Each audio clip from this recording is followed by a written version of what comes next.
ये कहानी है एक ऐसी स्कूल टीचर की जो अचानक से प्रेग्नेंट हो जाती है। लेकिन हैरानी की बात ये थी कि उसका पति कभी बाप बन ही नहीं सकता था। इसलिए वो स्कूल टीचर सोच में पड़ जाती है कि उसके साथ ये गलत काम किया किसने। छानबीन करने पर उसे जो पता चला वो उसकी पूरी दुनिया हिला देती है। तो चलिए जानते हैं आखिर उसके साथ ऐसा हुआ क्या था और क्या वो ये जानने के बाद अपना बदला ले पाई या नहीं। तो कहानी की शुरुआत में हम देविका नाम की एक लड़की को देखते हैं जो अपने रूम में मिरर के सामने खुद को देख रही होती है। उसे देखकर लग रहा था कि वो थोड़ा परेशान है क्योंकि अगले दिन उसके साथ कुछ इंसिडेंट हुआ था और वो क्या था वो हमें आगे कहानी में पता चल जाएगा। उसके बाद हम देविका के हस्बैंड सुजीत को देखते हैं जो एक हॉस्पिटल में मेल कंपाउंडर बॉय का जॉब किया करता है। तभी सुजीत की नजर देविका के इयररिंग पर जाती है जो मिसिंग होती है। उसके पूछने पर देविका उसे बताती है कि उसने कहीं पर रख दी होगी। उसके बाद सुजीत हॉस्पिटल चला जाता है और उसके जाने के बाद देविका फिर से मिरर के सामने आती है और अपनी बाहों पर कुछ चोटों के निशान देखती है और उन्हें देखकर वो फिर से उदास हो जाती है। उधर हॉस्पिटल में सुजीत अपने फ्रेंड केविन से बात कर रहा होता है जिससे हमें पता चलता है कि सुजीत की शादी को 4 साल हो चुके हैं और कुछ कॉम्प्लिकेशंस की वजह से देविका को बच्चे नहीं हो रहे थे और इसी वजह से सुजीत बहुत परेशान रहता था क्योंकि उसे बच्चों से बहुत प्यार था और इसलिए वो लोग डॉक्टर के पास रेगुलर चेकअप के लिए भी जाते रहते हैं। तभी वहां पर एक पुलिस इंस्पेक्टर अपने कांस्टेबल के साथ एक नीटू नाम की लड़की से मिलने आता है। दरअसल नीटू 10 साल की एक छोटी सी बच्ची थी और उसके साथ उसकी बिल्डिंग के सुपरवाइजर ने गलत काम करने की कोशिश की थी, यानी नीटू को उसने फिजिकल अब्यूज किया था और इसलिए उसके पेरेंट्स ने उसके अगेंस्ट पुलिस कंप्लेन भी की थी। अब वो पुलिस इंस्पेक्टर अपने कांस्टेबल से उनकी कंप्लेन को पढ़ने के लिए कहता है जिसमें पुलिस वालों ने बहुत ही गंदी तरीके से उस कंप्लेन को लिखा था जिसे पढ़ने से नीटू की इज्जत और भी खराब हो रही थी और इसलिए वो पुलिस इंस्पेक्टर नीटू के पेरेंट्स से कहता है कि वो अपनी कंप्लेन वापस ले ले वरना कोर्ट के चक्कर में उसकी बेटी की इज्जत इतनी ज्यादा खराब हो जाएगी कि वो किसी को मुंह दिखाने लायक भी नहीं रहेगी और इसी डर की वजह से वो लोग अपनी कंप्लेन को वापस ले लेते हैं। यहाँ पर पुलिस की मेंटालिटी के बारे में हमें पता चलता है कि वो लोग रेप विक्टिम्स के साथ किस तरह से पेश आते हैं। अब ये सारी बातें बाहर खड़ा सुजीत सुन लेता है और इसलिए पुलिस इंस्पेक्टर उसे थ्रेट करता है कि अगर ये बात उसने किसी को भी बताई तो वो उसे किसी झूठे केस में अंदर डाल देंगे। यहाँ डर के मारे सुजीत भी उस पुलिस ऑफिसर से कहता है कि सर मैंने कुछ नहीं सुना। अगले दिन देविका अपने स्कूल आती है जहाँ पर स्पोर्ट्स क्लब की कीज देते हुए वॉचमैन कहता है कि कल शाम को आप बहुत डल लग रही थी। उसके बाद देविका अंदर जाकर अपने इयररिंग को ढूंढने लगती है और कुछ देर ढूंढने पर उसे वो मिल भी जाती है। तभी वहाँ पर देविका की फ्रेंड गीता आ जाती है। देविका उसे बताती है कि वो और सुजीत कुछ दिन के लिए कल्याणी आइलैंड जा रहे हैं क्योंकि उसे वहाँ पर बहुत अच्छा लगता है और सुजीत का कहना है कि वहाँ की देवी की पूजा करने पर उन्हें अपने बच्चे की प्राप्ति जरूर होगी। उसके बाद वो लोग कल्याणी आइलैंड पहुंच जाते हैं जहां पर हम सुजीत की मॉम कल्याणी को देख पाते हैं जो बहुत स्ट्रिक्ट किस्म की औरत थी और कई सालों से अपने उस आइलैंड को बचाने के लिए प्रोटेस्ट कर रही थी। एक तरह से लोगों के साथ मिलकर उन्होंने वहां पर एक अलग तरह का रेगुलेशन सेटअप कर दिया था और इसलिए उनका बहुत नाम भी था। अब कुछ महीने गुजर जाते हैं और वो दोनों अपनी लाइफ में बहुत खुश होते हैं, पर एक दिन देविका को पता चलता है कि वो प्रेग्नेंट है और ये देखकर वो एकदम से बहुत दुखी हो जाती है और जब इस बारे में वो गीता को बताती है तो ये सुनकर गीता बहुत खुश होती है क्योंकि देविका और सुजीत के इतने सालों की मन्नत पूरी हो रही थी। और जब उसने देविका से उसके दुखी होने का वजह पूछा तो उसने बताया कि वो उस इंसिडेंट को अभी तक भूल नहीं पाई जो उसके साथ हुआ था और इसीलिए वो अब सब कुछ क्लियर करना चाहती है, तभी उसे सुकून मिलेगा। अब रात को देविका अपने स्मार्टफोन में कुछ देख रही होती है कि तभी सुजीत वहां पर आ जाता है और वो कैलेंडर देखकर पूछता है कि क्या उसे पीरियड्स आए हैं, पर इसके बारे में देविका उसे कुछ भी नहीं बताती है। सुजीत बहुत खुश था कि देविका इस बार जरूर प्रेग्नेंट होगी, पर देविका उसे अपनी प्रेगनेंसी के बारे में अभी नहीं बताना चाहती थी और उसके बाद वो अपने फोन में column teacher sex video search करने लगती है, पर तभी सुजीत उसे सोने के लिए कहता है और वो फोन बंद करके वहां से चली जाती है। अगले दिन सुजीत केविन के साथ अपने घर पर ड्रिंक कर रहा होता है, पर उसे देविका के आने का भी डर होता है। इस पर केविन उससे कहता है कि उसे अपनी वाइफ को कंट्रोल में रखना चाहिए, उसे डरना नहीं चाहिए, जिस पर सुजीत उसे बताता है कि नहीं यार ये मुझसे नहीं हो पाएगा। तभी केविन सुजीत से सिगरेट लाने के लिए कहता है और सुजीत अपने रूम में आकर सिगरेट ढूंढने लगता है और तभी उसे देविका के प्रेगनेंसी की रिपोर्ट मिल जाती है जिसे पढ़ने के बाद उसके तो खुशी के ठिकाने नहीं रहता। वो रात को देविका से पूछता है कि क्या उसे कोई बात कहनी है, पर देविका परेशान होती है इसलिए उसे चुपचाप सोने के लिए बोल देती है। यहाँ सुजीत को लगता है कि शायद देविका उसे बाद में सरप्राइज देना चाहती होगी, इसलिए अभी तक उसने उसे नहीं बताया है। अब अगले दिन देविका फेसबुक पर संदीप के भाई अखिल की शादी का कार्ड देखती है और सुजीत से कहती है कि वो कल अपनी माँ के घर जाना चाहती है क्योंकि उनकी तबीयत ठीक नहीं है। ये शादी उसके गांव के पास एक सिटी में ही हो रही थी और संदीप देविका का ही एक स्टूडेंट था, इसलिए वो इंटरनेट के माध्यम से संदीप के घर पहुंच जाती है जहां पर शादी की तैयारी चल रही होती है। वहां पर संदीप देविका को देखकर बहुत खुश होता है, पर तभी कोई संदीप के भाई अखिल पर एसिड फेंक कर चला जाता है जो उसके ऊपर नहीं गिरकर उसके कान के पास गिरता है और ये उसकी एक्स गर्लफ्रेंड ने उसके ऊपर फेंकवाया था क्योंकि वो किसी और से शादी कर रहा था और इसलिए वो सब लोग अखिल को लेकर हॉस्पिटल आते हैं जहां काफी देर हो जाने की वजह से संदीप देविका को छोड़ने बस स्टैंड तक जाता है। रास्ते में देविका संदीप के फ्रेंड्स के बारे में उससे पूछती है तो संदीप उसे बताता है कि कॉलेज के बाद वो सब अलग अलग जाकर सेटल हो गए। अब उसके बाद बस स्टैंड पहुंचने के बाद देविका अपने बैग को संदीप की कार में ही छोड़कर बस देखने के लिए अंदर चली जाती है और थोड़ी देर बाद वापस आकर अपना बैग ले जाती है। दरअसल उसने ऐसा इसलिए किया था क्योंकि वो उस बैग में अपने फोन की रिकॉर्डिंग्स ऑन करके चली गई थी। अब जब बस में बैठने के बाद देविका उस रिकॉर्डिंग को सुनती है तो उसे पता चलता है कि संदीप अपने एक फ्रेंड मार्टिन से फोन पर बात कर रहा था। वो उसे बता रहा था कि उन्होंने टीचर के साथ जो कुछ भी किया था उसके बारे में वो इतने महीने के बाद इन्वेस्टिगेशन कर रही है, इससे उनके फंसने के चांसेस हैं और जिसने देविका के साथ गलत किया था वो फ्रेंड इस टाइम पर कोची में था और उसका नाम नवीन था। तब मार्टिन संदीप से कहता है कि उनके पास टीचर के फोटोज और वीडियो हैं, इसीलिए वो उनका कुछ भी नहीं बिगाड़ पाएगी। अब ये सुनने के बाद देविका बुरी तरह से रोने लगती है और फेसबुक पर कोची वाले फ्रेंड नवीन के बारे में सर्च करती है। वो इस टाइम पर कोची में फूड डिलीवरी की जॉब करता था। अपनी मॉम के घर आने के बाद देविका इस इंसिडेंट के बारे में अपनी सिस्टर धन्या को भी बता देती है, जिसे सुनकर वो भी रोने लगती है और देविका को हिम्मत से काम लेने के लिए कहती है। उधर सुजीत अपनी डॉक्टर के पास आता है जहां पर डॉक्टर सुजीत को बताती है कि देविका अपने बच्चे का अबॉर्शन करना चाहती है और ये बात सुनकर सुजीत एकदम से सदमे में आ जाता है क्योंकि इतने सालों बाद तो उन्हें बच्चा हो रहा था और देविका उसे भी अबॉर्शन करना चाहती थी। उधर देविका अपने डैड के फ्रेंड से जाकर मिलती है जो उसके डैड की तरह ही पहाड़ियों को तोड़ने के लिए बम बनाने का काम करते थे और 18 साल पहले उसके डैड उसे छोड़कर जा चुके थे। अब वहां से घर आने के बाद सुजीत देविका से उसकी प्रेगनेंसी के बारे में पूछता है और उसे कहता है कि वो अपने बच्चे को अबॉर्शन क्यों करना चाहती है। तब देविका उसे सब कुछ बता देती है और हमें उस इंसिडेंट के बारे में दिखाया जाता है जो देविका के साथ हुआ था और उसकी वजह से वो इतना ज्यादा परेशान भी थी। दरअसल कुछ महीने पहले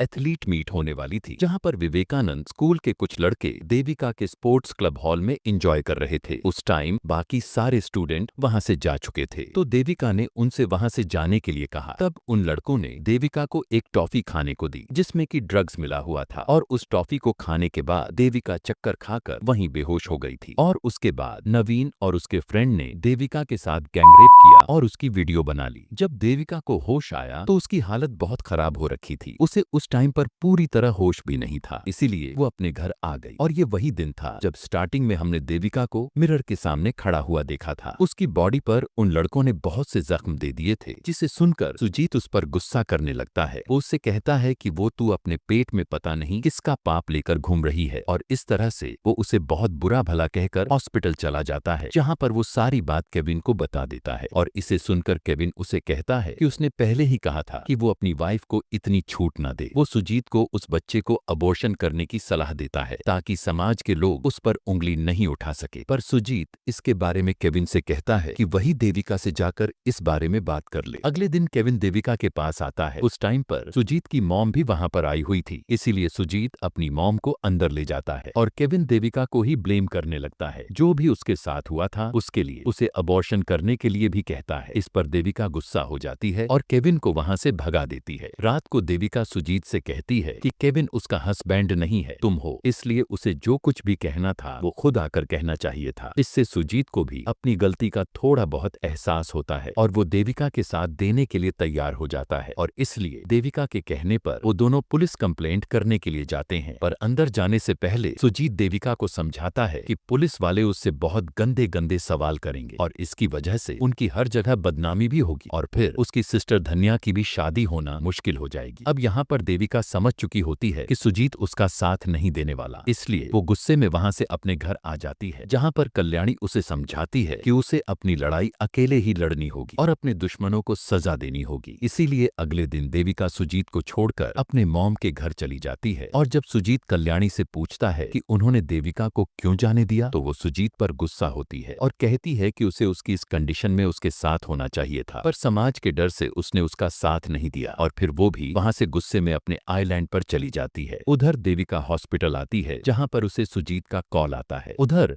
जब सुजीत अपने हॉस्पिटल आता है तो वहां का रिसेप्शनिस्ट उसके मजे लेने लगता है क्योंकि केविन ने उसे देविका के बारे में सब कुछ बता दिया होता है और ये सुनकर सुजीत गुस्से में केविन को मारने लगता है क्योंकि उसने यकीन करके उसे ये सब बताया था और उसने ही उसका मजाक बना दिया। दूसरी तरफ एक अमजद नाम का लड़का देविका के पास आता है और उसे बताता है कि उसके डैड बुरे इंसान नहीं थे। दरअसल कई साल पहले अमजद के डैड को पुलिस पकड़ कर ले गई थी क्योंकि वो गैंगस्टर बन चुके थे और इसलिए देविका उनसे चिढ़ती थी, जबकि उससे पहले देविका को उन्होंने मार्शल आर्ट सिखाई थी और वो उनकी स्टूडेंट थी। वहां पर अमजद देविका को बताता है कि उन्होंने कुछ कमजोर लोगों की हेल्प के लिए हथियार उठाई थी, इसलिए वो अच्छे आदमी थे। ये सुनकर देविका अमजद और उसके डैड को माफ कर देती है। अब वहां पर अमजद देविका को कोच का दिया हुआ एक तोहफा देकर जाता है जो उन्होंने देविका को देने के लिए अमजद से कहा था। उसके बाद देविका को एक पुलिस वाला जिसका नाम रॉय था उससे पता चलता है कि इस टाइम पर नवीन कोची में है और इसलिए देविका कोची जाकर नवीन से मिलती है और उसे ऐसे बात करती है कि वो उसकी तरफ अट्रैक्ट हो जाए। वहां पर उसे अपना नंबर देकर भी जाती है और शाम को कॉल करने के लिए कहती है। अब इस तरह से नवीन से देविका की चैटिंग होने लगती है और वो उसे अगले दिन मिलने के लिए एक लॉज में बुलाती है। उसके बाद रोहित देविका को बताता है कि बचपन में ही उसने अपने पेरेंट्स को खो दिया था और तब से ही उसकी परवरिश कल्याणी मैडम ने की थी और इसीलिए वो उनके लिए कुछ भी कर सकता है। दरअसल कल्याणी ने ही रॉय से देविका की हेल्प करने के लिए कहा था। उनका प्लान था कि वो अगले दिन नवीन को लॉज में बुलाएंगे और वहां पर उसे मार देंगे। दूसरी तरफ सुजीत को अपनी गलती का एहसास हो जाता है, इसलिए वो देविका से बात करने की कोशिश करता है पर देविका उसका फोन ही नहीं उठाती। अब आगे रॉय को कुछ काम आ जाता है, इसलिए वो अपने सीनियर के साथ चला जाता है और देविका को अकेले ही नवीन से मिलने जाना पड़ता है। ये लॉज एक तरह का ओयो होटल था जहाँ पर बहुत सारे कपल मिलने के लिए आया करते हैं। वहाँ पर पहुंचकर देविका नवीन के रूम में चली जाती है जहाँ पर नवीन देविका के करीब आने लगता है जो देविका को बहुत अजीब लग रहा होता है पर फिर भी वो चुप रहती है। पर थोड़ी देर बाद नवीन देविका को नीचे गिरा देता है और तभी वहाँ पर नवीन के तीनों फ्रेंड्स भी आ जाते हैं जिसमें संदीप भी शामिल होता है। वो लोग देविका को बताते हैं कि वो लोग जानते हैं देविका उनकी पीछा कर रही है और तब संदीप देविका से कहता है कि उनके पास उसकी सारी वीडियो है जिन्हें वो अभी पोर्न वेबसाइट पर भी अपलोड कर सकते हैं, पर वो ऐसा करना नहीं चाहते। इसीलिए देविका उन्हें मना करने लगती है और उसके बाद उसे ब्लैकमेल करके वहां से जाने के लिए कहता है, लेकिन देविका वहां से जाने की बजाय गेट को बंद कर देती है और एक एक करके सारे लड़कों को मारना शुरू कर देती है क्योंकि देविका मार्शल आर्ट जो जानती थी वो अमजद के डैड के दिए हुए अस्त्र से उन सबको पीटना शुरू कर देती है। वहां पर वो उन्हें बुरी तरह से मारकर इंजर्ड कर देती है और जब संदीप और मार्टिन वहां से भागने की कोशिश करते हैं तो रॉय वहां आकर उन दोनों को मारने लगता है और काफी देर मारने के बाद देविका नवीन के सामान पर बम रखकर उसे उड़ा देती है और इस तरह से वो अपना बदला पूरा कर लेती है क्योंकि एक टीचर हमेशा एक टीचर ही होता है। उसके बाद हमें कुछ समय बाद का सीन दिखाया जाता है जहां पर सुजीत देविका से मिलकर माफी मांगता है पर देविका उससे अलग होकर अकेले अपनी लाइफ जीने का फैसला कर लेती है क्योंकि जब सुजीत की उसे सबसे ज्यादा जरूरत थी तब वो उसके साथ नहीं था, तब वो अकेली ही थी और इसीलिए आगे भी वो अकेली ही रहना चाहती है। साथ ही वो सुजीत को बताती है कि उसने अपने बच्चे को अबॉर्शन नहीं कराया था और अब वो उसके सहारे ही जी लेगी और इसी के साथ इस मूवी की भी एंडिंग हो जाती है। आपको ये मूवी कैसी लगी कमेंट करके जरूर बताना। मिलते हैं एक और अनोखी कहानी के साथ।